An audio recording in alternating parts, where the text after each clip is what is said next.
Alors là, nous sommes 3 jours après l'installation dans leur nouveau placard.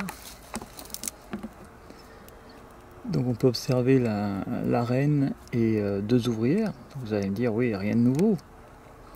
Sauf que si, puisque ces 2 ouvrières sont 2 nouvelles ouvrières. Et je vais essayer de plaquer le caméscope. Voilà, parce que là je filme à la main. Voilà, donc on peut voir la reine qui vient tout juste de rentrer. Et alors, où sont passées les 2 autres ouvrières? Vous l'entendez peut-être. Elle est en train de me tourner autour.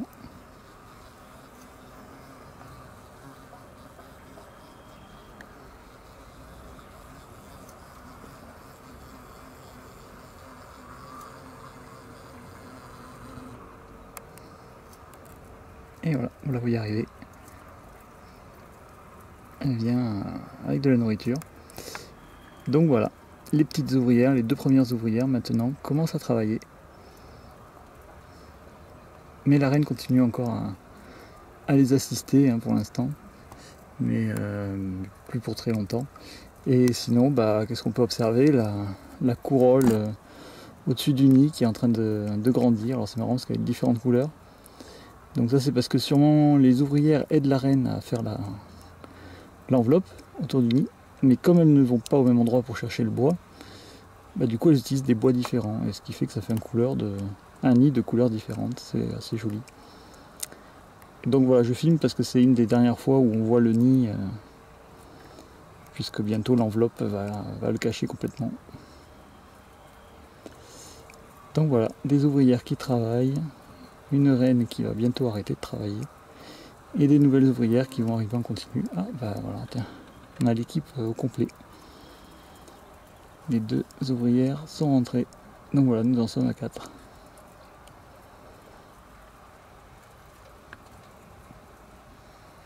Et la reine qui repart aussitôt. Allez, on va la filmer à son départ.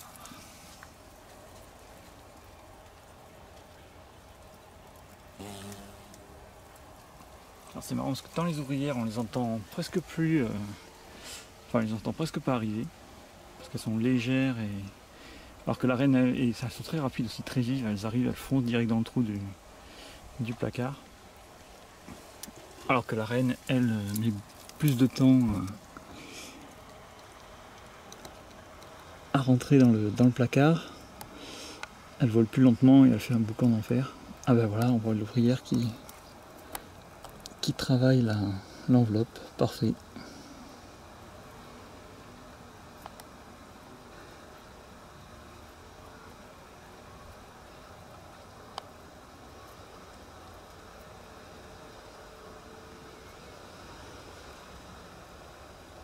Et oui, bientôt on ne le verra plus.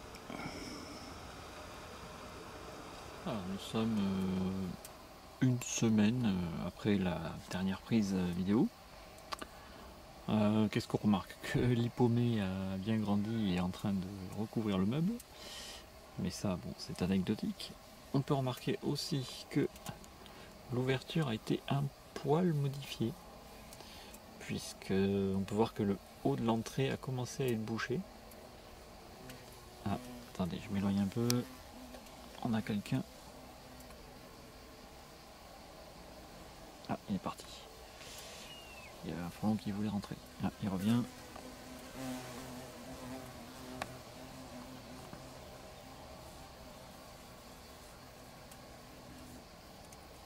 Voilà. Donc je reprends. Oui, donc on peut voir que le haut de l'entrée a été un poil modifié. Donc petit à petit elles vont réduire l'entrée parce qu'elles n'aiment pas avoir une grande source de lumière, une grande entrée à surveiller. Donc avec du papier elles vont petit à petit réduire l'entrée.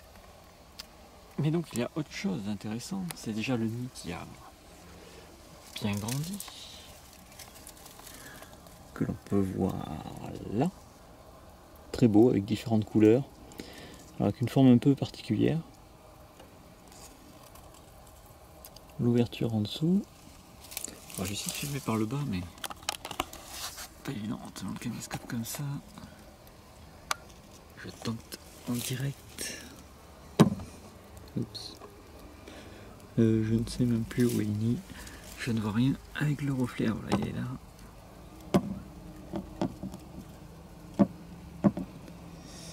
Non, on ne voit rien.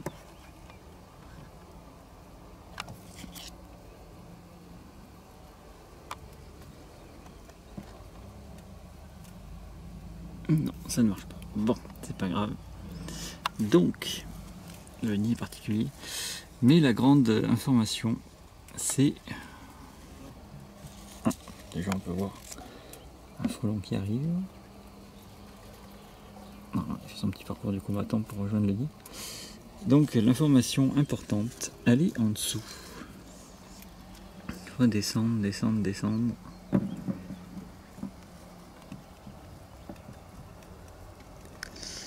Et voilà. Malheureusement, la reine n'est plus de ce monde.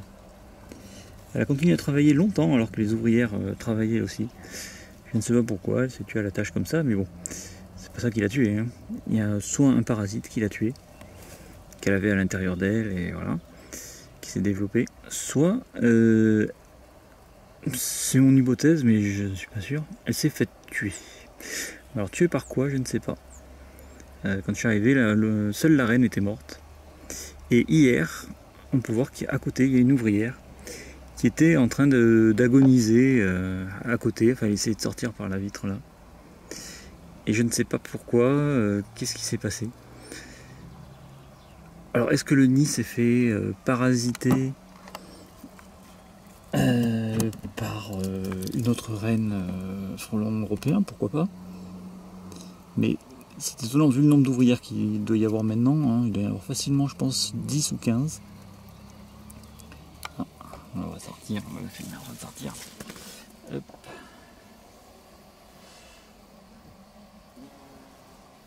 Donc voilà, est-ce qu'elle a été parasitée par un autre frelon européen, mais c'est bizarre que les ouvrières aient laissé faire ça. Ou alors par un frelon asiatique, pourquoi pas. Là malheureusement il n'y a absolument aucun moyen de le savoir, puisque je ne peux pas ouvrir le nid, hein, avec les ouvrières dedans, je vais pas m'amuser à ça.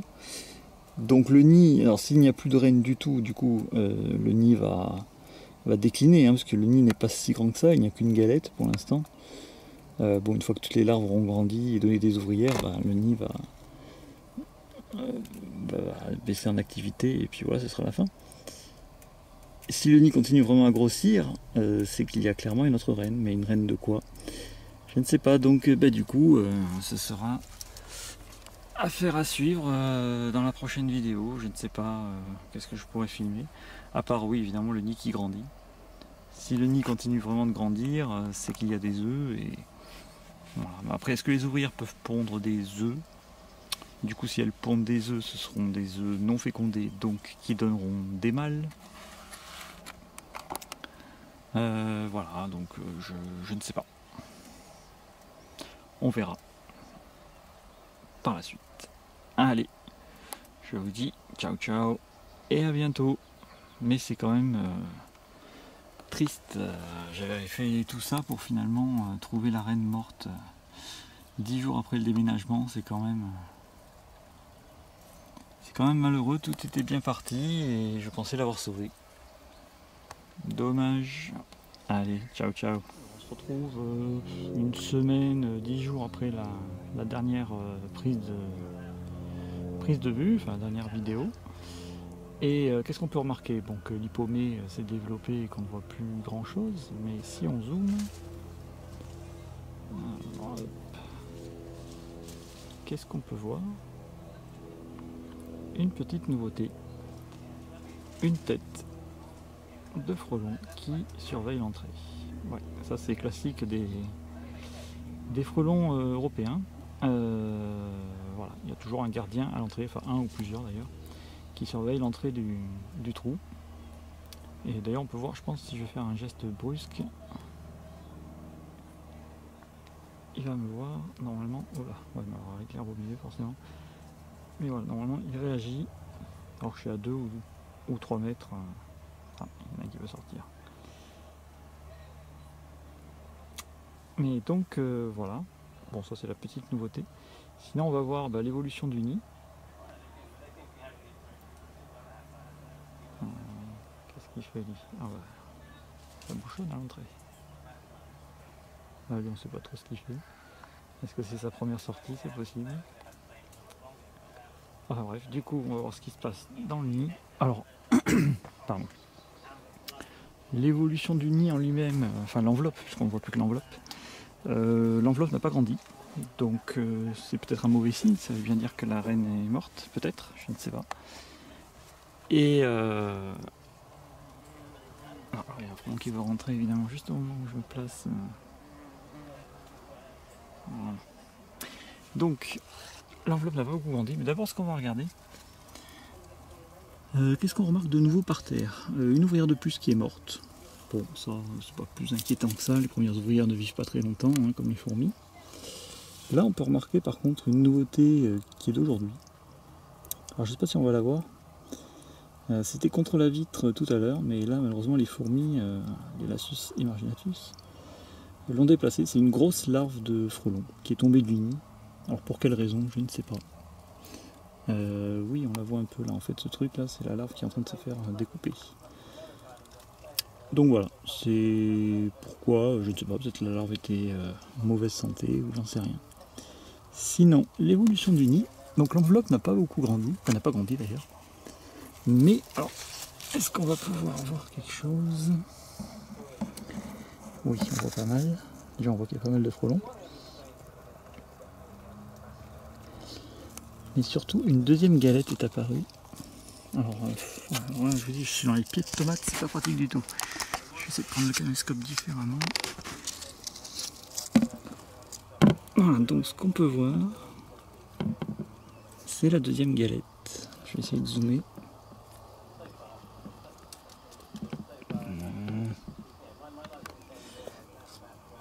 Alors, je sais pas pourquoi ils ont découpé tout le bas de l'enveloppe. On voit plus grand chose évidemment. Qu'est-ce qui se passe? On y voit à peu près. Donc elles ont découpé tout le bas de l'enveloppe, parce qu'à la base l'enveloppe était presque fermée jusqu'en bas. Maintenant elles l'ont découpé, du coup on peut voir la deuxième galette. Donc ça c'est intéressant. Donc le nid continue d'évoluer mais vers le bas. Mais pas en largeur pour l'instant. À part là ce matin, voilà, près de l'entrée, il y avait une ouvrière qui travaillait un petit peu là. Mais c'est tout.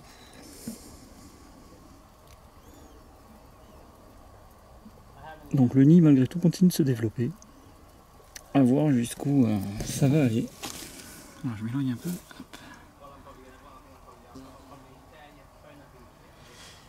Hop. Ah, ça change.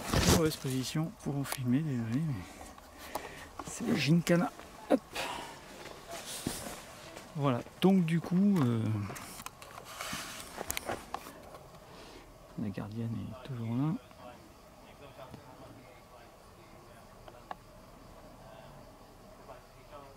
Donc du coup, voilà, on va s'arrêter là-dessus pour l'instant, enfin pour cette partie-là.